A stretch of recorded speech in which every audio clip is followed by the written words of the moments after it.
Fi stqarrija Jesmond Mugliett reġa' tenna li d-deċiżjoni dwar kif ivvota nhar it-tnejn ħada tnejn stess filgħaxija wara ġranet jarbel l-aspetti kollha tal-mozzjoni ta' sfiduċja f'Riċard Kakija Karwana.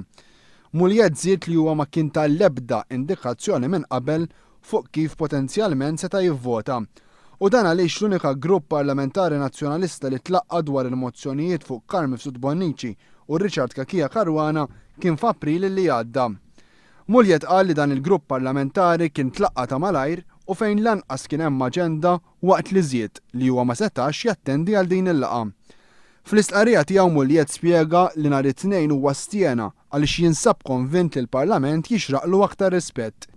Fakkar li sħubija fil-Partnership for Peace ma kienx tagħmel parti mill-programm elettorali nazzjonalista u kienu kun aħjar kieku minflok ittieħdet deċiżjoni ta' malajr l-ewwel saret diskussjoni fil-Parlament. Iżda minflok kien irrispettat il-Parlament intażel mod li ħalla ħafna mistoqsijiet u dubji. Mugliett qal li din ma kienx l-ewwel darba li jinsab f'minoranza fl-Eżekuttiv tal-Partit Nazzjonalista jew fil-grupp parlamentari. Iżda żied li meta politiku jħossu li jkun aħjar għas-soċjetà li jieħu pożizzjoni mhux faċli m'għandux jiddejjaq joħodha.